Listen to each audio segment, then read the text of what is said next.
수련자로서 첫 해. 황홀한 축제가 끝나고 다시 일상생활이 시작되었다. 나는 시간에 따라 바뀌는 공동체의 다양한 일에 참여하게 되었다. 나는 사랑하는 언니 폴리나, 예수의 아네스 수녀님과 함께 식당 일을 했다. 한편으로는 언니 곁에 있는 것이 위로가 되었지만 다른 한편으로는 몹시 괴로웠다. 서로 이야기하고 싶은 유혹이 우리 두 사람에게 매우 컸기 때문이다.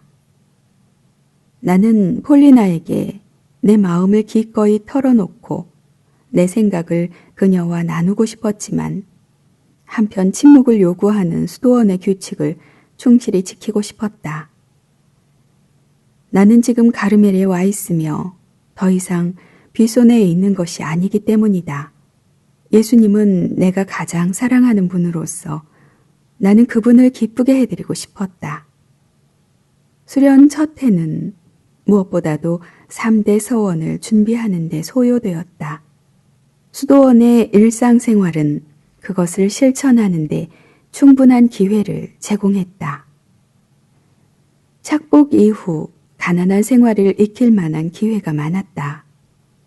청원자 시절에는 내가 사용할 수 있도록 배정된 아름다운 물건에 대해 무척 기뻐했다.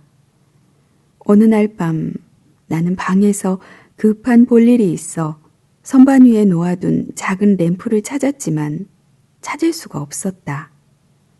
끝기도 후에 대침묵은 절대적인 것으로 그런 것에 대해 물어볼 수도 없었다.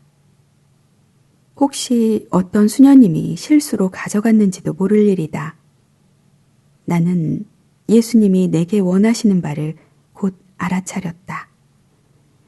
가난은 좋아하는 물건을 포기하는 것뿐만 아니라 없어서는 안 되는 것까지도 포기하는 것이다.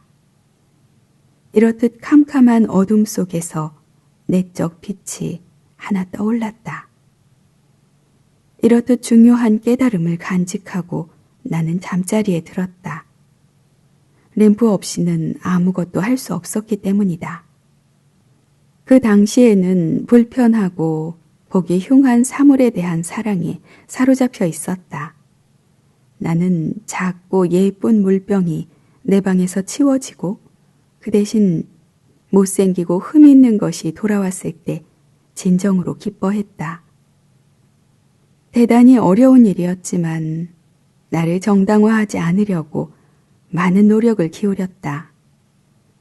여기서 내가 거둔 첫 승리를 소개하고자 한다. 그것은 작은 일에 지나지 않았지만 많은 희생을 요구하는 것이었다. 한 수녀님이 창문 뒤쪽에서 깨진 작은 꽃병을 발견했다. 수련장 수녀님은 내가 그것을 떨어뜨렸다고 믿었으며 앞으로는 좀 더 조심하라고 경고했다. 나는 앞으로 조심하겠다고 다짐했다. 겸손에 대한 이 작은 연습은 교만을 위해서 유익했지만 내게 많은 희생을 요구했다. 나의 좋지 않은 자애심과 안일함에서 벗어날 수 있는 많은 기회가 주어졌다. 그것은 아주 작고 보이지 않는 것들이었다. 나는 수녀님들이 잊어버리고 그냥 둔 망토를 개었으며 말없이 그것들을 정리했다. 이러한 작은 일들을 수없이 했다. 그리고 많은 병고를 겪으면서 성격까지 괴팍해진 나이 많은 페트라 수녀님을 돌봐드렸다. 사람들은 가능한 한 그녀를 피하려 했는데 아무도 그녀를 흡족하게 해줄 수 없었기 때문이다. 나는 저녁 식사 때마다 페트라 수녀님을 식당으로 모셔갔는데 그것은 일정한 절차에 따라 해야만 했다. 그때마다 수녀님에게 밝게 웃어 보였다. 만일 내가 너무 빨리 가거나 또는 너무 느리게 수녀님을 인도하면 수녀님은 꾸지람을 했는데 그럴지라도 나는 수녀님을 보고 웃었다. 다른 이들에게는 아무 의미도 없는 이런 것들이 내게는 육체적 참회 행위보다도 더 유익했다. 그러한 행위는 오히려 나를 교만하게 할 수 있었다. 나는 사랑하는 하느님께서 이러한 참회 행위를 내게서 원하지 않는다는 것을 확신했다. 하느님은 사소한 행위 뒤에 사랑이 숨어 있다는 것을 알게 하셨다. 그때 나는 내 영혼을 비수처럼 찌르게 될 고통에 대해서는 아무것도 알지 못했다. 사랑하는 아빠는 착복식이 있은 지 4주 후 1889년 2월 12일에 건강이 급속히 나빠졌고 캉에 있는 착한 목자 요양원에 입원했다. 아빠는 환각 상태에서 무시무시한 전쟁터와 대학살 현장을 보았고 대포 소리와 북소리 등을 들었다. 아빠는 당신의 아이들을 보호하기 위해 권총을 빼어들기도 했다. 한순간이라도 혼자 있게 하는 것은 위험했다. 그 밖에도 그에게는 늘 친절한 보살핌이 필요했다. 요양원에서 아빠는 코스타드 수녀님의 보살핌을 받았는데 그녀는 정신병원의 책임자 수녀였다. 아빠의 정신병 요양소 체류는 우리 가족에게 심한 굴욕이었다. 왜냐하면 세상에서는 그것을 수치로 여겼기 때문이다. 아빠가 정신병원에 입원하고 얼마 안 되어 레오니와 셀리나는 잠시 이사를 했다. 1889년 2월 19일부터 5월 5일까지 착한 목자 요양원에서 가까운 빈첸시오 수녀원에 방을 하나 얻었다. 그들은 새로운 소식을 듣기 위해 매일 요양소를 방문했다. 그러나 레오니와 셀리나는 일주일에 한 번 아빠를 만날 수 있었다. 아, 나는 아직까지도 고통스러운 그날의 흉보에 대해 더 이상 말하고 싶지 않다. 말로는 내 고뇌를 어떻게도 표현할 수 없다. 이제 우리 가족은 파괴되었다. 동정어린 또한 아기가 포함된 리지웨의 소문은 계속해서 퍼져나갔으며 가르멜에 있는 우리에게까지 들려왔다. 그것은 우리의 고통을 더욱 극심하게 했으며 폴리나와 마리 그리고 나를 밤낮으로 괴롭혔다. 이러한 사탄은 우리에게 죄책감을 불러일으켰으며 아빠의 비참한 상태에 대해 책임감을 느끼도록 만들었다. 우리가 겪은 내적 고통을 말로는 다 표현할 수 없으며 나는 그것을 묘사하려 하지도 않는다. 우리는 레오니와 셀리나랑 지속적으로 편지를 주고받았다. 아빠는 정신이 맑았을 때 어떤 의사에게 이런 말을 했다고 한다. 나는 명령하는 데 익숙한 사람이지요. 이제는 순종을 강요당하고 있습니다. 그것이 어렵습니다. 그러나 나는 사랑하는 하느님께서 왜 이런 시련을 내게 주셨는지 알고 있습니다. 나는 내 인생에서 굴종이란 것을 알지 못했는데 이제 최소한의 것이나마 겪어야겠지요. 아빠는 올리브산에서 기도하시는 예수님과 온전히 하나가 되었다. 아버지께서 원하시면 이 잔을 저에게서 거두어 주십시오. 그러나 제 뜻이 아니라 아버지의 뜻이 이루어지게 하십시오. 당신의 자녀인 우리 역시 아빠와 함께 쓴 잔을 마실 준비가 되어 있었다.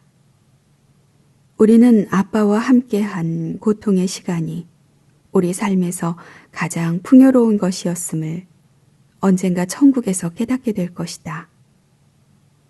시련과 고통은 우리 마음을 자애심과 이기심 그리고 교만으로부터 정화시켜 주었다. 우리는 그만큼 내적으로 자유로웠다. 나는 침묵 속에서 하느님의 말씀을 묵상했다. 이제까지 겪은 모든 경험을 토대로 바오로 사도의 다음 말을 이해하게 되었다. 형제 여러분, 여러분은 자유롭게 되라고 부르심을 받았습니다. 이 시기에 울기도 많이 울었지만 가슴 깊은 곳에서 우러나는 행복을 느꼈다. 어린 시절과 관련된 모든 것과 나는 결별을 해야만 했다. 뷔소네의 임대 계약이 만료되었으며 다시 갱신하지 않았다. 우리 가족은 뿔뿔이 흩어졌던 것이다. 이시도르 외삼촌은 약국을 팔고 리지 외에 다른 집을 샀다. 외삼촌은 강에서 돌아온 레오니와 셀리나를 당신 집에 받아들였다. 외삼촌 가족은 유산으로 물려받은 미스 별장에서 여름을 보냈다. 그들은 레오니와 셀리나도 그곳에서 함께 지낼 수 있도록 초대했으며 아빠는 다시 요양소로 가셔야 했다. 1889년 7월 17일 요양소의 한 간호사가 원장수녀님에게 편지를 보냈다. 긴 시간 우리는 그분과 함께 그분의 두 딸 레오니와 셀리나에 대해 이야기를 했습니다. 그는 두 딸이 시골 뮤스에 있다는 소식을 들었을 때 이렇게 외쳤습니다. 좋습니다. 내 딸들에게 외삼촌이 좋다고 할 때까지 그곳에 오래 있으라고 말씀해 주십시오. 나는 딸들이 나 때문에 돌아오는 것을 원치 않아요. 나는 좋습니다. 아주 좋아요. 이렇듯 존경하올 그분의 인격은 위대하신 하느님을 흠숭하는 살아있는 강론이었습니다. 그분은 정말 경탄할 만한 분입니다. 그분은 불평을 늘어놓지 않을 뿐만 아니라 우리가 제공하는 것은 무엇이나 최고로 여깁니다. 그분이 자녀들에게 얼마나 헌신하는지 참으로 감동적입니다. 가르멜에 있는 두 언니에 대한 가족적 유대는 동료 수녀님들에 대한 보편적 관계로 점점 더 양보해야만 했다. 그러므로 이제 부득이 마리와 폴리나를 그들의 수도명으로 불러야 한다. 마리는 그녀의 세례명을 그대로 가지면서 예수 성심의 마리 수녀라고 불렸으며 폴리나는 예수의 아네스 수녀라는 이름을 받았다. 우리는 수도자로서 자신의 고유한 길을 발견해야 하며 충실히 그 길을 가야 한다. 이제 내게는 예수님밖에 아무것도 남아있지 않았다. 우리가 헤어진 지 몇 달 후에 셀리나가 방문했다. 셀리나는 선물로 담쟁이 잎을 가지고 왔는데 그녀가 마지막으로 뷔손의 정원을 둘러보면서 나를 위해서 딴 것이었다. 우리가 즐겨 나눈 대화의 주제는 이러했다. 예수님을 위해서 모든 고통을 받아들이자. 우리는 또한 천국에 대한 이야기로 서로를 위로해 주었다. 흩어진 우리 가족은 궁극에 그리고 영원히 그곳에서 다시 결합하게 될 것이다. 나는 뷔소네에 대해 그녀에게 이렇게 말했다. 고통은 빨리 사라져. 천국에서는 뷔소네의 잔재가 여기 지상에 남아있든 또는 천국으로 옮겨지든 세상에 관한 한 마찬가지 아니겠어? 마치 아무것도 갖지 않은 것처럼 그렇게 생각해야 해. 우리는 모든 것을 기뻐해야 하지만 소유해서는 안 돼. 그렇게 할 때 비로소 우리는 진정한 자유를 얻을 수 있기 때문이야. 이제까지 내가 써내려온 것은 수도 생활 초기 2년 동안 내가 겪은 일들을 통해 깨달은 하느님 은총에 단편에 지나지 않는다. 나는 아직도 많은 것을 쓸 수 있을 것이다. 긴 약혼 시절. 착복과 서원 사이의 시기를 수련기라고 말한다. 사람들은 이 시기를 상대방을 서로 그리워하며 결혼식의 응답을 통해 최종적으로 서로에게 결합하고자 하는 사랑하는 두 사람의 약혼 시절에 비유한다. 관습적으로 수련기는 1년이다. 이렇게 볼 때 1990년 1월 11일에 가르멜 수도원에서 나는 최종적으로 예수님과 결합될 수 있을 것이다. 나는 즐거운 마음으로 이날을 고대했다. 그러나 수련기가 끝나갈 무렵 서원 서약 청원을 막는 사건이 일어났다. 원장 수녀님은 지도 신부님이 내 청원을 분명 거절할 것이라고 생각했다. 그녀의 말이 맞았다. 드라트루에트 신부님은 내가 서원하기에는 너무 어리다고 생각했다. 또 다른 장애물은 아빠의 병환이었다. 아무도 그것에 대해 말할 엄두를 내지 못했다. 나는 무척 실망했다. 기다리고 또 기다리고. 이것이 나의 운명이었다. 처음에는 이 엄청난 희생을 받아들이는 것이 무척 힘들었다. 나는 기도에 파묻혔다. 어느 날 서원에 대한 내 열망 속에는 이기심이 커다란 부분을 차지하고 있다는 것을 알아차렸다. 나는 예수님을 기쁘게 해드리고자 나를 봉헌하지 않았던가. 그러니 이제부터 내 소망을 이루고자 예수님을 강요하지 말자. 그리고 나는 나 자신에게 다음과 같이 물어보았다. 이렇게도 중요한 최종적 결합을 위해 충분히 준비했는가? 나는 더 이상 이기적 열망 때문에 시간을 허비해서는 안 되며 유감스럽게 생각해서도 안 된다. 그와는 달리 열심히 결혼식 준비를 해야 한다. 나는 예수님께 이렇게 말했다. 오 나의 하느님, 내가 서원하도록 허락해달라고 청하지 않겠습니다. 당신이 원하실 때까지 기다리겠습니다. 단지 내 실수 때문에 당신과의 결합이 지연되지 않기를 바랍니다. 나는 많은 아름다운 보석으로 멋지게 장식된 결혼 예복을 만들기 위해 열심히 노력하겠습니다. 그리하여 당신께서 예복의 장식이 충분하다고 생각하실 때가 되면 나를 영원히 당신과 결합시키고자 하시는 당신을 그 누구도 방해하지 못할 것이라고 확신합니다. 오, 내 사랑하는 분이시여. 그날 이후 나는 예수님을 기쁘게 해드릴 수 있는 아주 작은 기회도 놓치지 않았다. 공동체 생활은 보석을 모을 수 있는 많은 기회를 제공했다. 예수님은 내 마음속에 남한테서만이 아니라 나 자신한테서도 무시당하고자 하는 동경을 심어주셨다. 나는 나 자신에게 몰두하지 않으려 노력했다. 예수님의 영예. 그것이 내가 원하는 전부였다. 나 자신을 그분께 넘겨드린다. 이렇게 기다리는 중에 공동체에 연중 피정이 있었다. 나는 피정을 지도하는 불리노 신부님과 면담할 때 내 희망을 털어놓았다. 곧 나는 위대한 성인이 되고자 하며 가르멜 수도원의 개혁자인 아빌라의 데레사 성인이 예수님을 사랑한 것처럼 그렇게 예수님을 사랑하길 원한다고 고백했다. 불리노 신부님은 대단히 놀랐다.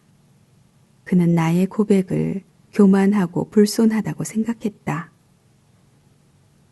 당신의 소망을 적당히 낮추십시오. 신부님, 왜 그래야 하지요? 주님께서는 이렇게 말씀하셨습니다. 하늘에 너희 아버지께서 완전하신 것처럼 너희도 완전한 사람이 되어야 한다.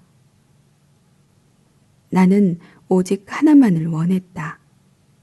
내 삶에서 예수님께 첫 자리를 드리자. 이제 내 안에서 더 이상 나 자신이 아니라 예수님이 사셔야 한다. 신부님은 하느님의 말씀을 나보다 훨씬 더 잘 알고 있을 텐데 왜 나를 이해하지 못했을까? 피정 지도자의 지적에도 나는 전혀 혼란스럽지 않았으며 내 생각을 바꿀 필요가 없다는 확신마저 들었다. 셀리나는 나를 가장 잘 이해했는데 왜냐하면 그녀도 그런 열망을 갖고 있었기 때문이다. 나는 셀리나에게 이렇게 말했다. 아, 언니, 성덕에 대한 끝없는 갈망은 꿈도 아니고 망상도 아니야. 왜냐하면 예수께서 우리에게 그러한 가르침을 주셨기 때문이야. 언니는 알고 있잖아? 예수 성심에 대한 내 사랑은 대부분의 사람들과 다르다는 것을.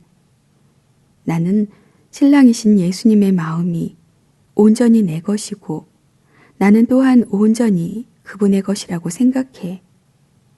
나는 예수님과 마음으로 이야기하는데 그것은 얼굴을 맞대고 그분을 뵙는 것이 허락될 때까지 그렇게 할 거야. 행복한 시간이 언제일지는 오직 예수님만이 아신다. 나는 날마다 그림 속에 있는 예수님의 거룩한 얼굴을 관상하는데 그렇게 한 지가 벌써 2달이나 되었다. 주님의 얼굴은 매맞은 흔적이 완연했으며 그의 눈은 내려앉았다. 우리가 요즘 읽고 있는 사순절 성경 구절은 이 그림에 대한 열쇠와도 같았다. 그것은 고통받는 하느님의 종 예수님을 보여주었다. 그의 모습이 사람 같지 않게 망가지고 그의 자태가 인간 같지 않게 망가져 많은 이들이 그를 보고 즐겁하였다. 그는 고통의 사람, 병고에 익숙한 이였다. 남들이 그를 보고 얼굴을 가릴 만큼 그는 멸시를 받았으며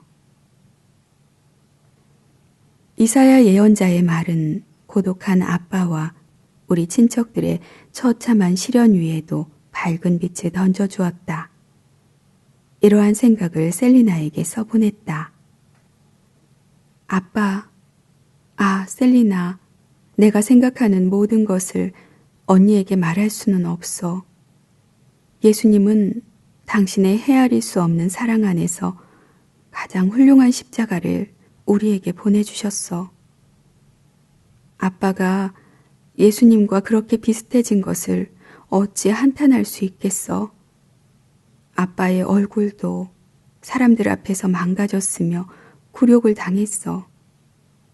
그것은 우리의 능력으로는 결코 파악할 수 없는 하느님 사랑의 신비야.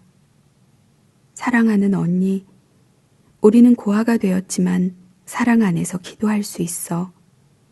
하늘에 계신 우리 아버지, 그래, 그분은 우리 모두의 아버지야. 수련기가 8개월이나 연기된 후 드디어 드라투로에트 신부님한테서 편지가 왔다. 이제야 서원을 허락해달라는 청원서를 주교님에게 써야 된다는 내용이었다. 우리 공동체는 동의했다. 위고냉 주교님은 1890년 8월 초 동의서를 보내주었다. 관습에 따라 서원식은 2번 거행되었다. 첫 번째는 1890년 9월 8일에 수도원 봉쇄구역 안에서 거행되었고 두 번째는 9월 24일 친척과 친구들이 함께한 자리에서 거행되었는데 일명 베일축제라고 불렀다. 나는 1890년 8월 28일부터 9월 7일까지 개인 피정을 통해 예수님과의 결혼식 준비를 했다. 이 열흘 동안 전혀 설레임을 느끼지 못했다. 지난번 피정 때처럼 내적으로 메말랐으며 버림받은 느낌이었다. 예수님은 나를 전혀 거들떠보지도 않는 듯이 보였다. 묵상할 때 한결같이 잠이 들었다. 그러나 부모님 품에서 잠든 아기가 깨어있는 아기와 똑같이 사랑받는다는 것을 확신하면서 스스로를 위로했다. 사랑하는 하느님께서는 잠든 당신의 아이를 똑같이 사랑하지 않겠는가? 그분은 내 모든 약점을 알고 계신다. 피정 동안 사랑하는 아빠를 생각하지 않는 날이 하루도 없었다. 공식적인 서원식을 위해서 나와 셀리나는 한 가지 일을 꾸몄다. 아빠를 캉에서 모셔오는 것이었다. 셀리나는 아빠의 쇠약한 건강 상태 때문에 서원식이 끝날 무렵 축하식에 참석하게 하자고 제안했다. 아빠는 면회실 창살 바깥에서 내게 축복을 베풀어 주어야 한다. 서원식 전날 밤, 알 수 없는 의혹에 휩싸였다. 그것은 갑자기 육지를 덮쳐 모든 것을 쓸어가는 폭풍과도 같았다. 나는 십자가의 길을 하던 중에 내 성소를 의심하게 되었다. 하나의 망상이나 꿈 또는 도피가 아닐까? 나는 가르멜의 삶이 시련과 고통에도 매우 아름답다고 생각했다. 악마는 이렇게 속삭였다. 너는 수도원에 전혀 어울리지 않으며 만일 부르심을 받지도 않은 길을 계속해서 간다면 결국은 주교님과 수녀님들을 실망시킬 것이다. 나는 내게는 성소가 없다는 것 외에는 아무것도 볼 수 없었으며 아무것도 이해할 수 없었다. 내 영혼의 어둠은 그렇게 컸으며 폭풍은 그렇게도 거세었다. 이런 절망 속에서 어떻게 해야 할지, 그 두려움을 어떻게 표현할 수 있을까? 나는 그렇게 생각했다. 만일 내가 이런 두려움에 대해 수련장 수녀님에게 말씀드린다면 나는 서원을 하지 못할 것이다. 다른 한편으로는 내 뜻을 따라 가르멜에 머물기보다 하느님의 뜻을 따라 세상에 돌아가길 원했다. 지체 없이 수련장 수녀님을 찾아가기로 결심했다. 수녀님이 성당에서 나와주도록 청했으며 부끄러움으로 얼굴을 붉히면서 내 영혼 상태에 대해 자세히 보고했다. 다행스럽게도 수련장 수녀님은 이런 일에 대해 나보다 더 잘 알고 있었으며 나를 진정시키는 데 성공했다. 솔직한 고백을 통해 그 모든 의혹이 한순간에 사라진 것이다. 다음 날 1890년 9월 8일은 복되신 동정 마리아 탄생 축일이었다. 내 마음은 평화의 강물로 넘쳐 흘렀다. 나는 모든 이성을 초월하는 이러한 평화 속에 원장 수녀님의 손안에서 그리고 모든 수녀님들 앞에서 가난과 순명과 정결을 서약했다. 이리하여 예수님과의 결합은 확증되었다.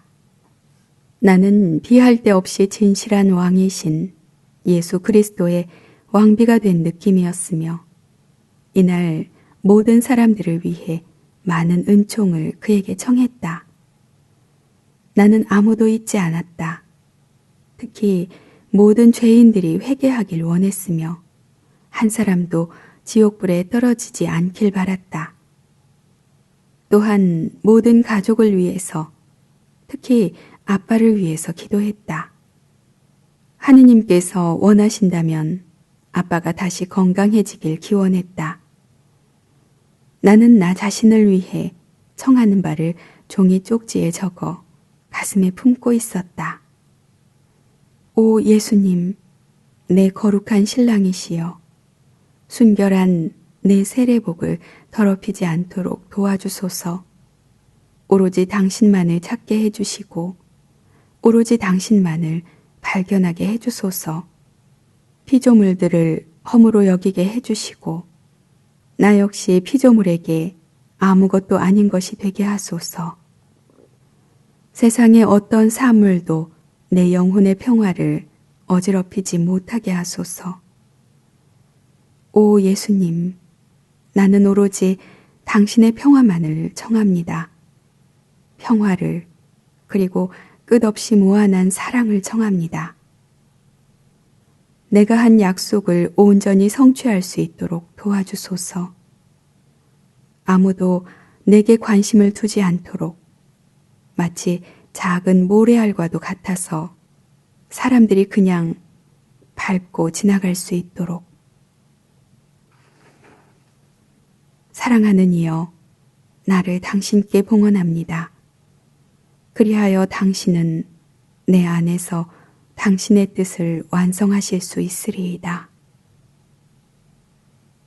이 성대 한날 저녁에 신부 장식, 장미로 된 화관을 성모님의 발 아래 내려놓았다. 눈물로 뒤덮인 축제. 나는 베일 축제가 있기 직전에 농담 반 진담 반으로 결혼식 청첩장을 작성했다. 성면의 아기 예수 데레사 수녀의 청첩장.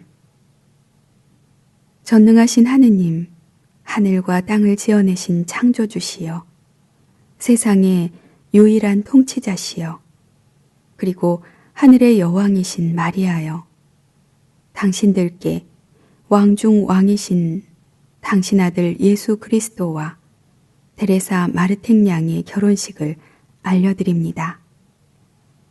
1890년 9월 8일 결혼식에는 여러분을 초대할 수 없습니다. 공동체 수녀님들만 함께 할 수 있기 때문입니다. 9월 24일 잔치에 와주십시오. 나는 긴장된 마음으로 그 축제를 기다렸다. 그 기다림의 시간은 마치 영원처럼 길게 느껴졌다. 물론 나는 아빠와 셀리나 그리고 레오니와 그 밖의 친척들의 재회를 기다리면서 대단히 기뻤다. 이 축제는 우리 모두에게 잊지 못할 체험이 될 것이다. 그런데 뜻밖의 소식이 들려왔다. 아빠를 리지웨로 모셔오는 것에 이시도르 외삼촌이 반대한다는 것이다. 아빠의 병세가 악화되었는데 그것은 아빠와 온 가족에게 우울하고 어두운 악몽 같았다. 이번 재회에 대한 기대가 아빠에게 지나친 부담이 되었을지도 모를 일이다. 아빠의 축복을 포기해야 한다는 것과 어쩌면 아빠를 더 이상 보지 못할지도 모른다는 사실이 가슴에 사무쳤다. 나는 고통 중에 셀리나에게 편지를 썼다. 아빠는 내일 오시지 못해. 언니에게 고백하지만 난 울었어. 그리고 언니에게 편지를 쓰는 동안에도 펜대를 옮길 수 없을 만큼 눈물이 흐르고 있어.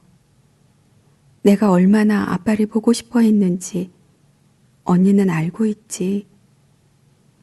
예수님은 고아인 나를 보길 원하시나 봐. 그렇게도 고대했던 결혼식 날이 되었다. 마지막 순간에 위고냉 주교님은 감기로 올 수 없게 되었고 피숑 신부님은 캐나다에 있었다. 그 밖에 몇 가지 불쾌한 일들이 더 있었다. 모든 사건은 내 가슴을 슬픔과 고뇌로 가득 채웠으며 나는 더 이상 눈물을 멈출 수가 없었다. 눈물은 마치 두 줄기 시냇물처럼 끊임없이 내 얼굴 위에 흘러내렸다. 아무도 내 감정을 이해하지 못했으며 심지어 아네스 수녀님도 나를 이해하지 못했다. 나는 베일 축제 전례가 진행될 성당으로 가는 길에 그녀와 마주쳤다. 그녀는 나를 호되게 야단쳤다. 나는 수녀님이 왜 우는지 이해할 수가 없어요. 어떻게 수녀님은 가련한 아빠가 축제에 오시기를 바랄 수 있어요? 만일 아빠가 오시게 된다면 그분이 안 계신 데 대한 슬픔보다 더 큰 어려움에 처할 수도 있어요. 그것은 상처받은 내 영혼에게 너무도 가혹한 것이었다. 마치 낭떠러지로 떨어진 것처럼 나는 고독의 심연으로 추락했다. 그럼에도 해방감을 주는 잔 밑바닥의 평화에 대해 깜짝 놀랐다. 예수님은 내 힘으로는 아무것도 할 수 없다는 것을 알게 하셨다. 나는 내 눈물조차도 마음대로 멈출 수가 없지 않은가. 내가 성당에 들어섰을 때 모든 친척이 사랑하는 아빠를 제외하고는 수도원 성당에 모여 있었다. 주교 대리 신부님의 손에서 축성된 검은 베일을 받기 위해 수도원 성당 창살 앞에 무릎을 꿇었다. 원장 수녀님이 서원 베일을 내 머리 위에 올려놓은 다음 조심스럽게 흰색의 수련자 베일을 벗겼다. 이렇게 간단하면서도 의미심장한 전례는 수도 공동체의 기도와 성가로 이루어졌다. 서원이 개인적 사건이 아니라 교회 안에서 이루어지는 공적 일로서 예수 그리스도와 최종적으로 결합한다는 인상을 주었다. 서원은 주교님이나 그 대리자의 참관을 통해 공식적으로 확인된다. 공동체 수녀님들과 친척들은 결혼식 입회인이라고도 할 수 있겠다. 서원식이 끝난 다음 사제는 우리와 함께 장엄 미사를 드렸다. 나는 창살 앞에서 미사를 드릴 수 있었으며 친척들과 눈길을 마주칠 수도 있었다. 물론 나는 아빠가 무척 그리웠다. 나는 흐르는 눈물 때문에 아무것도 제대로 볼 수가 없었다.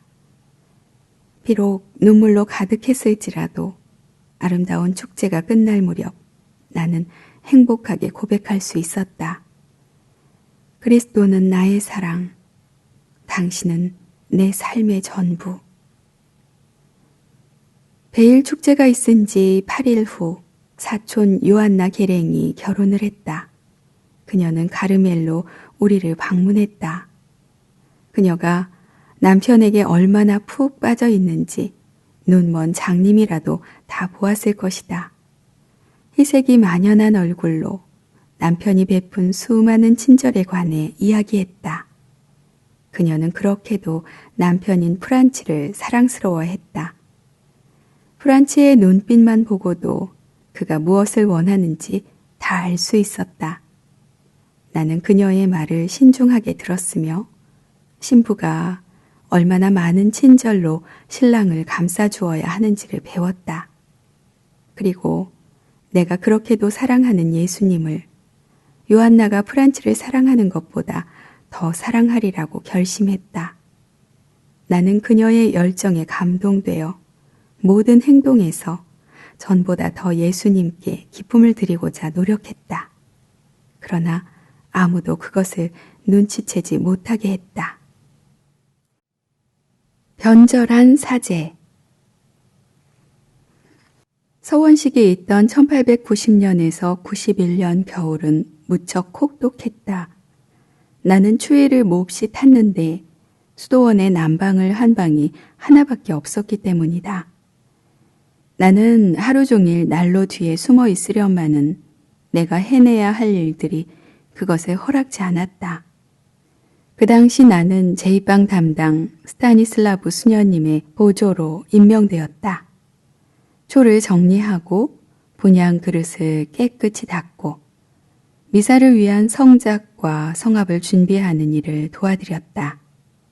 나는 이런 일을 즐겁게 했다. 성합을 채우는 일은 거룩한 일이었다. 사제의 직무와 밀접하게 관련되어 있는 것이 기뻤다. 연세가 많고 착한 스타니슬라브 수녀님은 내가 일을 조심스럽게 잘 해내는 것을 보고 기뻐했지만 결코 칭찬하지는 않았다. 식당 소임을 마친 후 아네스 수녀님은 성당과 공동 휴식 시간에만 볼 수 있었다. 나는 예수님께 영혼들을 데려가기 위해, 특히 사제들의 영혼을 구원하기 위해서 이렇게 주어지는 고독을 좋아했다. 이 시기에 전직 수도회 사제가 신문 머리 기사를 장식했다. 이아쟁트 로이송은 사제로 도미니코 수도회 수련자를 거친 다음 가르멜 수도자가 되었고 후에 관구장이 되었다. 그는 파리에 있는 노트르담 대성당 설교자로서 이름을 떨쳤다. 그러나 1869년 가톨릭 교회를 떠났으며 3년 후 개신교 신자와 결혼하여 아들을 하나 두었다. 그 후 1879년에 프랑스 가톨릭 교회를 설립했다. 그는 다른 여러 가지와 함께 교황주의와 사제 독신제를 반대했다. 수많은 모임에서 자유주의 사상을 프랑스 전체에 퍼뜨렸다.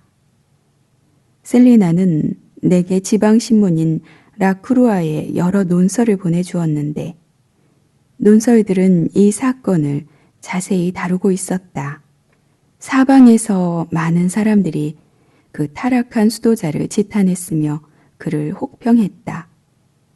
나는 그것에 대해 셀리나에게 이렇게 썼다. 나는 그 형제를 위해서 기도해. 하느님께서는 살인자 프란치니에게 하신 일을 그에게도 하실 수 있지 않겠어? 믿음은 기적을 일으키니까 기도하는 것을 포기하면 안 돼. 나는 삶의 마지막 순간까지 그를 위해서 기도할 거야. 또한 마르가리타 마리와 그녀의 남편을 위해서도 기도하길 원해. 그녀는 신앙생활을 쇄신하고 그녀의 남편도 하느님을 발견하게 될 거야. 아, 언니, 우리는 그들을 잊어서는 안 돼.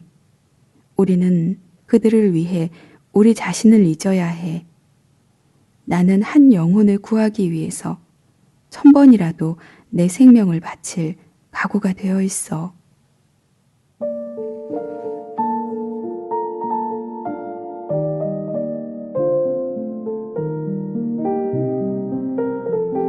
더 좋은 콘텐츠 제작을 위해 여러분의 후원을 기다립니다. 고맙습니다. 후원 문의는 더보기란을 참고해 주세요.